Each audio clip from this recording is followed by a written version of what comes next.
E se eu te dissesse que o seu cofre pode ser a sua prisão espiritual? Não estou falando de julgar quem guarda por responsabilidade, longe disso. Estou falando de quando o ato de guardar deixa de ser prudência e passa a ser senhor sobre o seu coração. Por que guardar dinheiro pode ser seu maior bloqueio espiritual? Porque, muitas vezes, não é o dinheiro que nos prende, é o coração que se prende ao dinheiro. O problema não é o dinheiro, é o coração que ele revela. Repita comigo: o problema não é o dinheiro, é o coração que ele revela. Essa frase é a chave que quero cravar na sua mente antes de entrarmos mais fundo. Porque Jesus não veio para nos fazer pobres nem ricos por decreto. Ele veio para governar o nosso interior. E quando o tesouro que temos no mundo começa a falar mais alto do que o Senhor, aí nasce um problema que não se resolve apenas com planilha ou conselho financeiro. Talvez você esteja aqui por curiosidade, talvez por culpa, talvez pelo desconforto de notar que algo dentro de você mudou. Eu quero que você me acompanhe com coragem. Vamos olhar com honestidade para os sinais, para as raízes e para as saídas desse aprisionamento. E, antes de continuar, se essa palavra está tocando algo em você, se inscreva no canal e curta. Fica comigo até o fim. Não é marketing, é um convite. Quanto mais pessoas ouvirem, mais vidas podem ser libertas. A base bíblica que sustenta essa reflexão é clara. Jesus advertiu sobre onde colocamos nossos tesouros, ver Mateus 6, 19 a 21. E contou a parábola do rico insensato, que acumulou para si e não foi rico para com Deus, Lucas 12, 16 a 21. As Escrituras também falam sobre generosidade que abençoa e egoísmo que empobrece a alma, veja Provérbios 11, 24, 25. Não estou citando essas passagens como fórmulas mágicas, uso-as como lentes para ler o que acontece no coração humano quando o dinheiro deixa de ser ferramenta e vira ídolo. Antes de caminhar nos detalhes, faço uma pergunta direta. Quando foi a última vez que você orou pedindo que Deus mostrasse o que há no seu coração sobre recursos financeiros? Se não consegue lembrar, este é um sinal. Se lembra com facilidade, ótimo, então já há uma prática de submeter finanças à fé. Se a resposta lhe trouxe desconforto, continue comigo. Nos próximos minutos vamos identificar 7 maneiras, 7 modos pelas quais guardar dinheiro pode se tornar bloqueio espiritual. Hoje vamos entrar profundamente nos 4 primeiros, os 3 últimos demandam tempo para serem desatados com misericórdia pastoral. Modo 1. Orgulho. Guardar como prova de autossuficiência e status. Há uma linha tênue entre planejamento e autossuficiência. O orgulho não precisa de ostentação visível, às vezes prefere o cofre silencioso. Pense em Nabucodonosor, rei que erigiu cidades e celebrou sua própria grandeza até que aprendeu, dolorosamente, que qualquer poder terreno é temporário. A Bíblia nos oferece esse espelho para que não caiamos na mesma vaidade. A riqueza pode inflar a autoestima ao ponto de substituí-la por uma falsa segurança. Guardar para provar algo, para mostrar que você conseguiu, é um sinal de coração que ainda não aprendeu a depender de Deus. Sinais práticos. Você mede seu valor pela conta bancária? Você evita relacionamentos por medo de perder status? Você se isola quando poderia investir em pessoas? São perguntas duras. Pergunte-se, quando você olha para o extrato, quem você vê ali? Você ou o Senhor? Você confia mais no saldo ou na promessa de Deus? Ilustração. Conheço um homem que, após anos de esforço, juntou uma reserva financeira significativa. A esposa lhe pedia que abrissem mão de parte daquele montante para ajudar a igreja local com um projeto de assistência. Ele recusou, não por incapacidade, mas porque queria que os amigos soubessem que ele tinha feito sozinho. No fim, a reserva virou argumento e o orgulho dele corroeu relações. A salvação das aparências terminou em isolamento espiritual. Correção pastoral. O remédio é o reconhecimento contínuo. Tudo é dom de Deus. O trabalho, a oportunidade, a clareza mental. Pratique verbalizar gratidão pública e privada. Transforme o cofre em canal.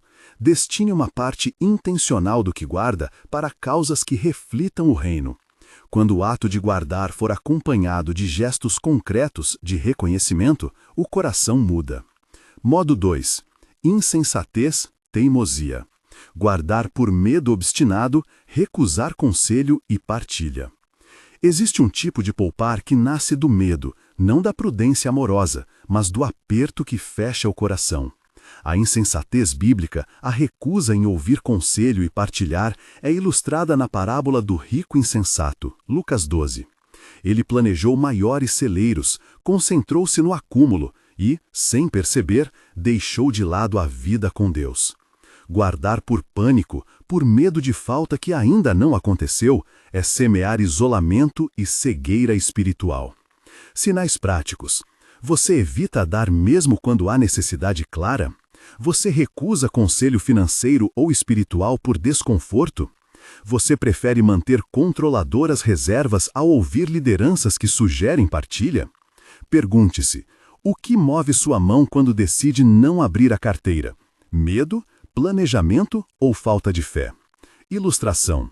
Uma mulher viúva que vinha acumulando uma geladeira cheia financeira para um futuro incerto, recusava-se a ajudar um irmão desempregado porque temia que isso abrisse precedentes. Ela vivia temendo o amanhã e, por isso, fechava a porta para a providência atual de Deus, que passava por suas mãos.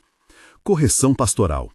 Escute, busque conselhos de pessoas sábias e piedosas.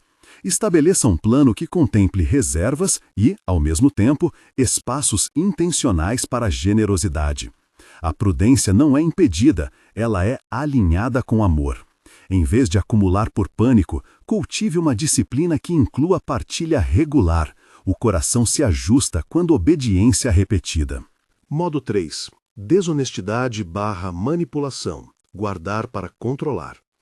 Guardar pode virar ferramenta de coerção quando recursos servem para manipular casamentos, famílias, funcionários ou igrejas. Aqui a retenção não é só para proteção, é arma para dominar, condicionar afeto ou submeter decisões. Existe uma forma sutil de pecado onde o cofre vira alavanca de poder. Sinais práticos. Você usa dinheiro para comprar silêncio? Você dá e retira ajuda para forçar comportamentos? Você impõe condições financeiras que ferem dignidade? Pergunte-se, quando ofereço ajuda, há liberdade? Quando retiro ajuda, experimento satisfação por ter controlado a situação? Ilustração. Já vi um líder que patrocinava iniciativas na igreja, mas condicionava seu apoio à seguida obediência política das lideranças. O dinheiro, que poderia ter sido canal de liberdade, tornou-se instrumento de manipulação. O dano espiritual foi profundo, fígados feridos, confiança quebrada, testemunho perdido. Correção pastoral. A correção aqui passa por justiça e reconciliação. A solução exige uma restituição de poder para o Senhor e para a comunidade. Institua transparência e limites claros. Separar fundos para ministério, para família e para doações, com regras que evitem manipulação. Abandone qualquer sistema onde a moeda decida o valor da pessoa. Busque confissão e reparação quando necessário. Modo 4. Ingratidão. Guardar e não reconhecer a mão de Deus. A ingratidão é traição silenciosa ao reconhecer os meios, mas negar a fonte. Guardar pode, sutilmente, nos conduzir a uma atitude de autossuficiência, onde esquecemos de dizer graças e de empregar para o bem aquilo que nos foi confiado. Precisamos de olhos que vejam. Tudo o que temos veio por bênção, esforço e, acima de tudo, provisão divina. Sinais práticos. Você dá pouca atenção às celebrações de agradecimento? Você raramente participa de orações públicas de gratidão? Você trata as posses como conquistas exclusivamente pessoais?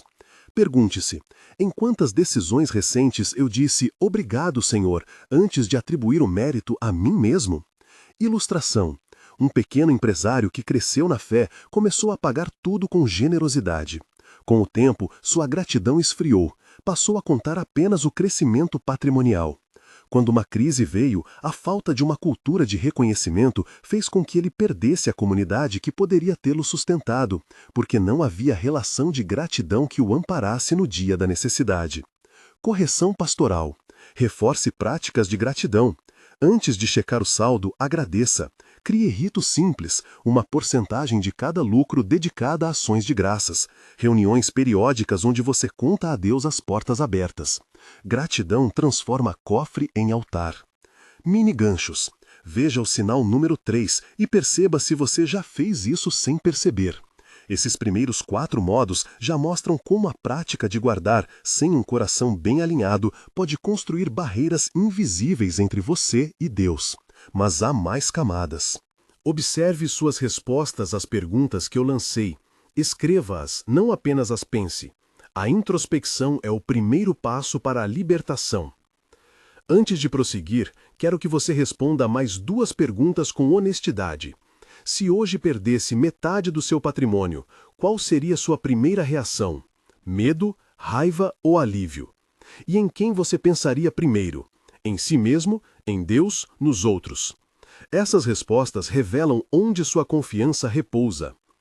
Percorrendo esses primeiros modos, deixo claro, há situações em que guardar é prudente e amoroso.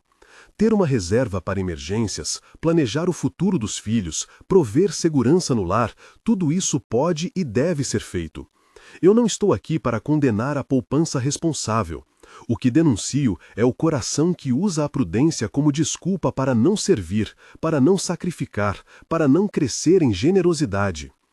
Agora, quero ser prático por um momento.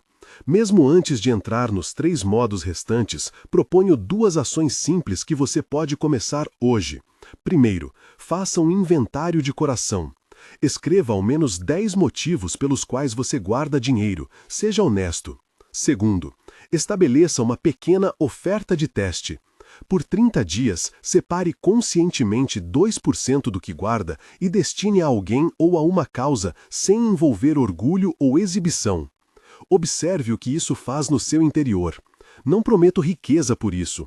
Prometo que algo no coração tende a se mover quando damos o primeiro passo. Pergunta de autodiagnóstico. Você pode listar agora 3 ocasiões recentes em que a decisão de não doar causou mais dano do que benefício? Se não consegue lembrar, há algo aí a ser investigado. Outra pergunta. Quando alguém te pede ajuda, você avalia primeiro a necessidade ou primeiro o risco para sua reserva? A resposta mostra de quem é o senhor do seu cofre. Há também a dimensão comunitária que não podemos ignorar. O ato de guardar, quando feito coletivamente, impacta igrejas, ministérios e famílias. A retenção de recursos em igrejas por medo de crítica pode sufocar missões. A retenção familiar pode destruir casamentos. A retenção em negócios pode impedir que oportunidades de bênção floresçam. Por isso, todo diagnóstico deve ser comunitário. Peça a opinião honesta de um mentor espiritual ou de um conselheiro financeiro que partilhe sua fé. Nesse ponto, você pode estar pensando, esse pregador está pedindo para que eu me exponha e me torne vulnerável. Sim, o reino exige coragem, mas não para humilhar, para curar. O convite é a contrição que abre mão do controle e entrega a Deus a administração do que foi confiado a você. Antes de eu seguir para os modos mais profundos, onde tocaremos em preguiça, em sustento de pecado e em perversidade, quero deixar uma última pergunta que vai ecoar. Quando você sente que tem recurso suficiente, quem você começa a não ver no seu caminho? Se existem rostos que desaparecem do seu radar quando o saldo sobe, aí está um problema espiritual que pede atenção. Até aqui já ouvimos as vozes bíblicas que nos alertam sobre o perigo de confiar apenas em riquezas. Veja Mateus 6. A parábola do rico insensato que encerra uma vida sem Deus, Lucas 12. E o princípio de que generosidade traz bênção, enquanto a avareza empobrece o povo, Provérbios 11, 24, 25. Esses textos não são bombas teológicas, são faróis. Eles não proíbem o planejamento, expõem o coração que planeja como se fosse dono. Quero contar uma história curta, que talvez te doa um pouco porque é mais comum do que imaginamos. Um casal jovem, ambos cristãos, veio até mim. Ele trabalhava muito, ela também. Eles guardaram com um objetivo legítimo, comprar uma casa.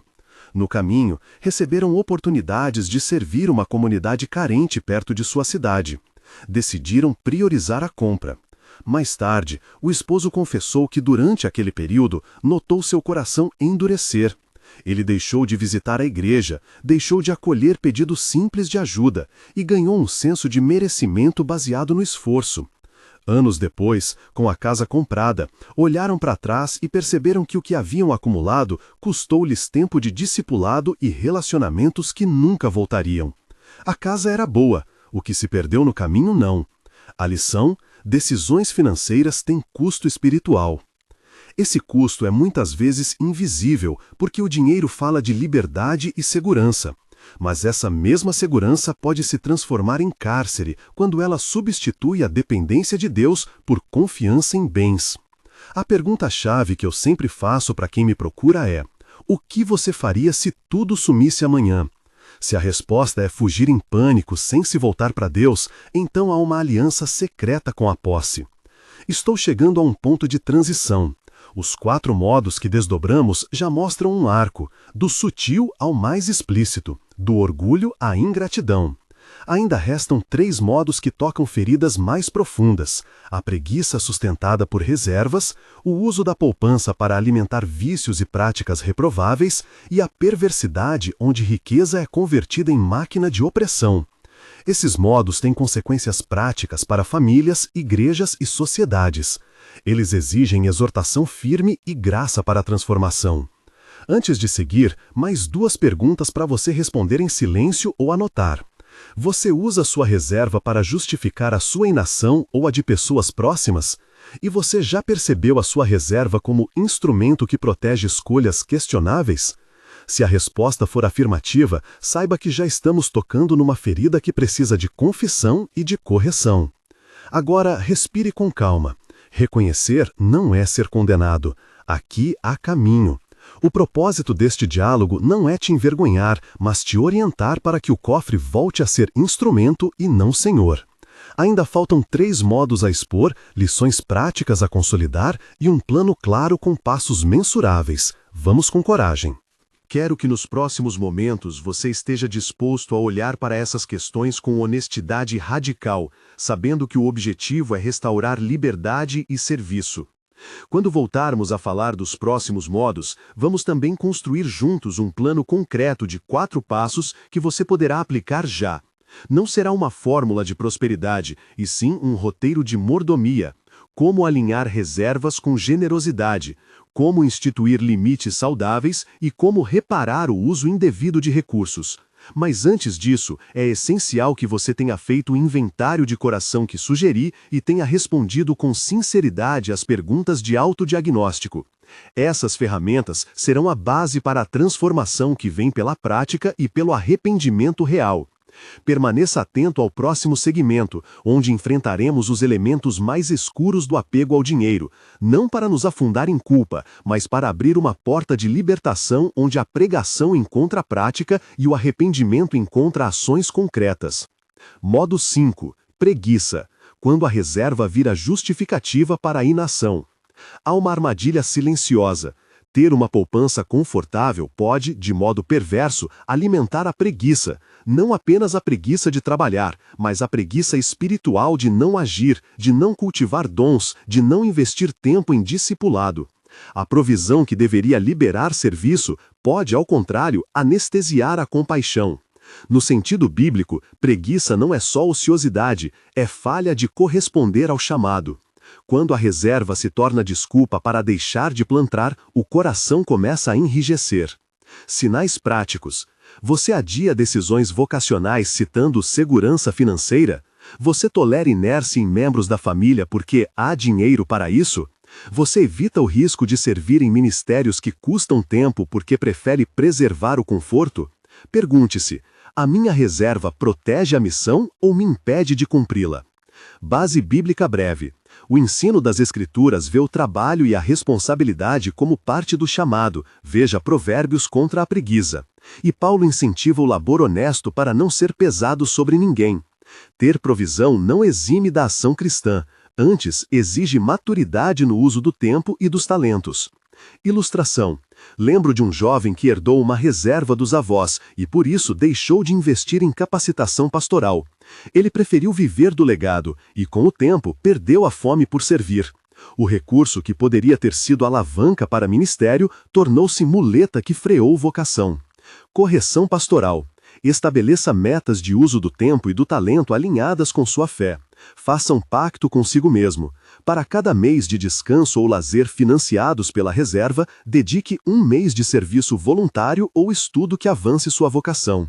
Assim, a reserva passa a sustentar missão, não ócio. Modo 6. Sustentar pecado. Guardar para proteger vícios e práticas reprováveis. Há quem use a reserva para acobertar comportamentos que ferem a alma, gastar para manter vícios, pagar silêncio, custear práticas contrárias à ética cristã. Essa é uma forma grave de retenção, não simplesmente acumular, mas proteger o que destrói. Guardar assim equivale a sustentar um muro entre você e a consciência. É um investimento naquilo que corrói o caráter. Sinais práticos. Você destina recursos que ninguém precisa saber e que alimentam práticas secretas? Você protege alguém com dinheiro para manter silêncio sobre um pecado? Há satisfação em manter esse segredo financeiro? Pergunte-se: o meu cofre é testemunha de coisas que eu não levaria à luz? Base bíblica breve. O chamado à santidade implica que não sustentemos o pecado. Paulo adverte sobre a necessidade da correção e da disciplina na comunidade. E Provérbios traz conselhos sobre evitar caminhos que levam à ruína. Não há sabedoria em financiar o que separa você de Deus. Ilustração. Um empresário usava reservas para bancar encontros que distorciam a ética de sua empresa. Quando a verdade veio à tona, o dano não foi só financeiro, foi moral, relacional e espiritual.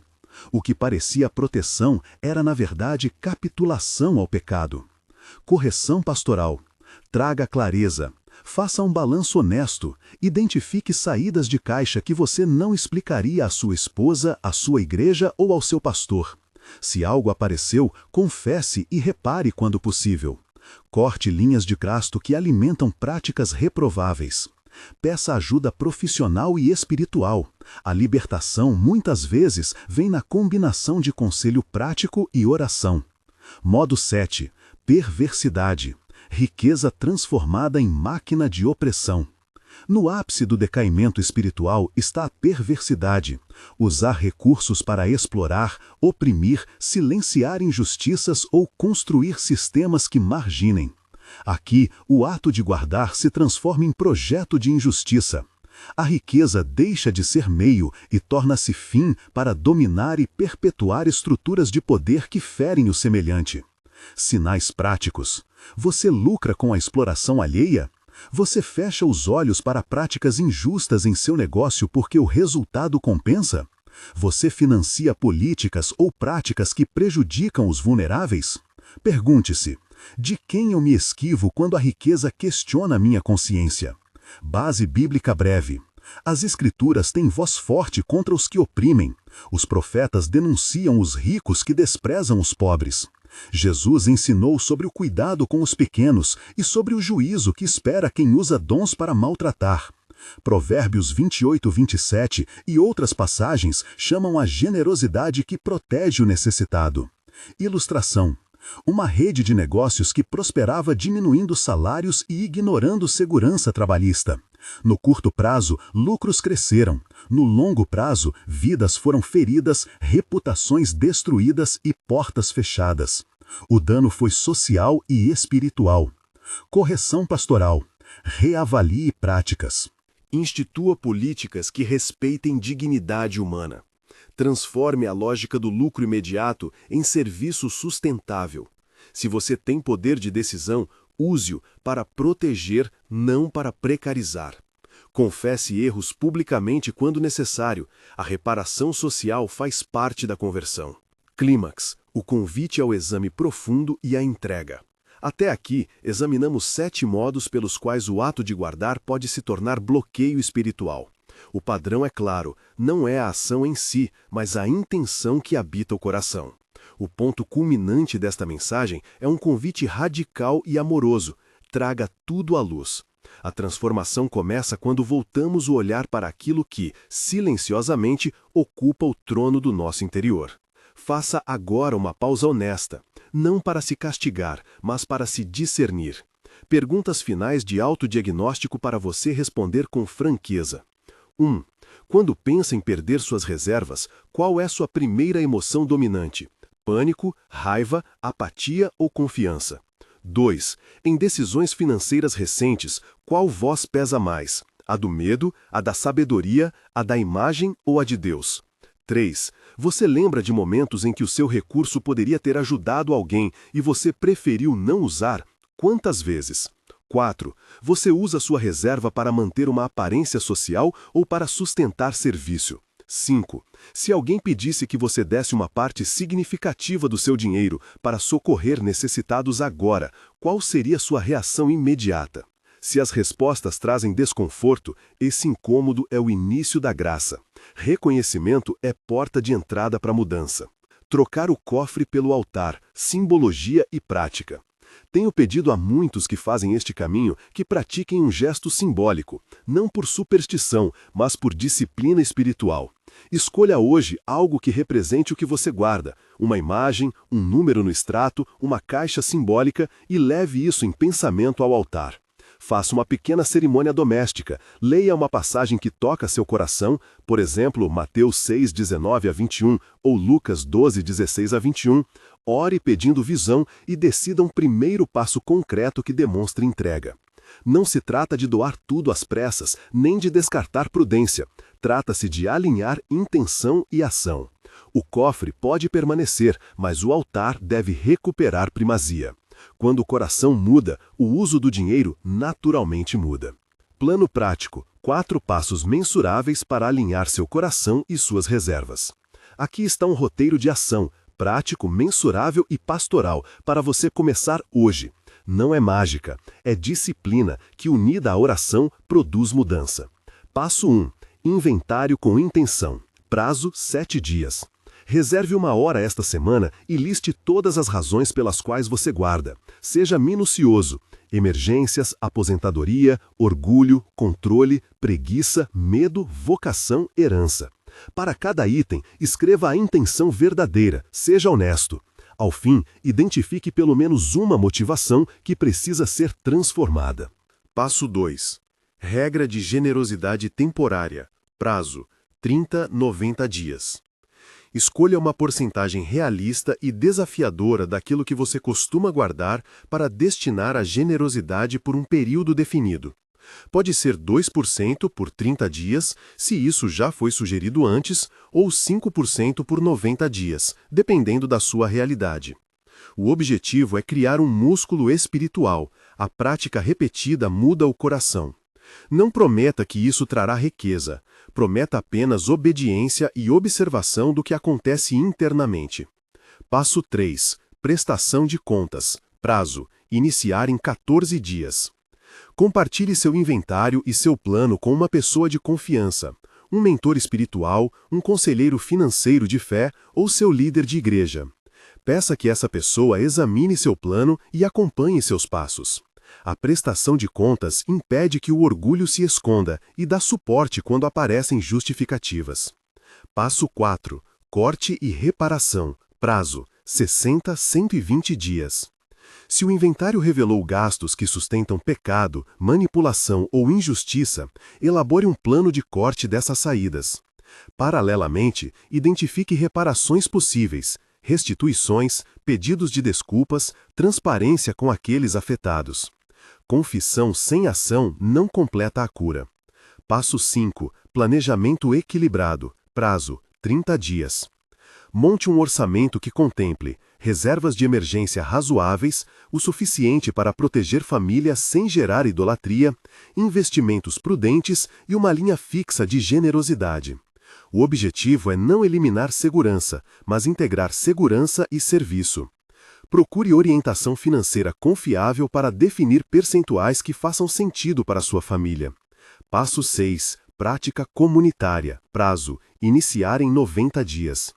Promova ou participe de iniciativas coletivas, um fundo de ajuda na sua igreja, um mutirão de atendimento, um projeto local. A generosidade em comunidade ensina a não confinar recursos ao ego. Se você lidera, promova políticas transparentes que evitem manipulação financeira. Esses passos são operacionais. Marque prazos, metas e reveja mensalmente. Pequenas escolhas repetidas conduzem a grandes mudanças do coração. Sobre riscos e limites, guardando sem idolatria. Quero ser explícito, não estou pedindo imprudência. Ter uma reserva para emergências, cuidar da família, poupar para planos legítimos, tudo isso pode ser feito com consciência e fé. O que repudiamos é quando essas ações passam a ser expressão de um senhor alternativo. Planejar com sabedoria e guardar com humildade são compatíveis. A regra que proponho é simples. Antes de cada ato de retenção, pergunte-se: isso honra a Deus? E isso me afasta de cuidar do próximo? 3 textos para manter em mente enquanto pratica. Mateus 6, 19 a 21, lembra que o coração segue o tesouro. Lucas 12, 16 a 21, a parábola do rico insensato, alerta sobre confiar exclusivos nos bens. Provérbios 11, 24 a 25 e Provérbios 28, 27 mostram que dar e atender ao necessitado é caminho de bênção. Adicionalmente, 1 Timóteo 6,10 adverte que o amor ao dinheiro é raiz de males, e 2 Coríntios 9, 6 a 7 orienta sobre a generosidade alegre, referências que ajudam a equilibrar medo e zelo. Encorajamento final, esperança e desafio prático. A boa notícia é que Deus não quer sua conta bancária, Ele quer seu coração, e o coração pode mudar. A esperança bíblica é de transformação, não de condenação. O mesmo homem que guardou para si pode tornar-se exemplo de partilha. O que você precisa é de passos repetidos, prestação de contas e coragem para reparar. Desafio prático final. Nos próximos 21 dias, pratique um exercício simples. A cada domingo, escolha uma ação concreta de generosidade. Seja doar um valor, oferecer tempo, convidar alguém para uma refeição ou investir em alguém em necessidade. Não busque resultado imediato. Registre como cada gesto afeta seu interior. Ao final do período, avalie com seu mentor e ajuste seu plano financeiro de acordo. Uma oração curta para concluir. Senhor, mostra-nos o que em nós tem sido Senhor sem teu nome. Dá-nos coragem para confessar, sabedoria para reparar e mãos para repartir. Que nossos cofres sejam canais e não prisões. Em teu nome, amém. Convite final. Se esta mensagem tocou você, compartilhe nos comentários uma ação que você vai tomar nas próximas 24 horas. Inscreva-se no canal para acompanhar a série sobre mordomia prática, onde vamos detalhar ferramentas de orçamento cristão, prestação de contas e histórias de libertação. E se desejar, escreva seu pedido de oração. Vamos orar juntos por transformação de coração.